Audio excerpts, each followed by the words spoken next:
Xalqimiz o'zining yuksak salohiyatga tayanib, bugun murakkab global sinovlarni mardona yengib, yurtimizda erkin, obod va farovon hayot, yangi O'zbekistonni barpo etish yo'lida fidokorona mehnat qilib, ulkan o'zgarishlarga qo'l urmoqda. Ana shunday tarixiy o'zgarishlarning asosi bo'lgan konstitutsiyamizni o'rganish, tadqiq va targ'ib etish barchamizning burchimizdir. Ayni kunlarda sana munosabat bilan joylarda o'tkazilayotgan madaniy-ma'rifiy tadbirlar, turli uchrashuv va davra suhbatlari o'zgacha muhitda, yangicha huquqiy sharoitda bo'lib o'tmoqda. Bular haqida muxbirlarimiz xabar beradi.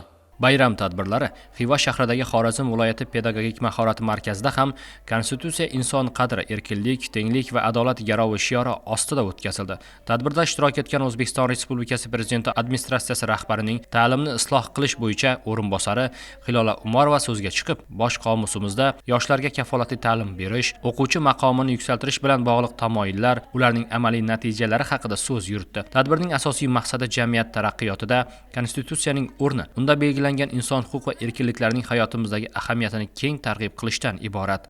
Millatni millat, xalqni xalq, mamlakatni mamlakat sifatida kelajagini ta'minlanishida, xalqimizni, jamiyatimizni ijtimoiy, iqtisodiy, siyosiy, ma'naviy jihatdan hayotining rivojlanishida, insonni sha'ni, uni qadr-qimmati, haq-huquqlarini oliy idrok namunasi sifatida belgilanishida bosh qomusimiz huquqiy kafolat vazifasini bajarib boradi. Bugungi kunda keng jamoatchilik orasida har bir korxona, tashkilot, o'quv muassasasida konstitutsiyamizni mazmun mohiyatini jamiyatimiz a'zolariga, ayniqsa kelajagimiz bunyodkorlari bo'lmish yoshlarimizga sog'lom, ravon, asosli huquqiy jihatdan kafolatlangan tartibda yetkazib berishda ma'naviy-ma'rifiy tadbirlarning o'rni ahamiyati juda ham katta.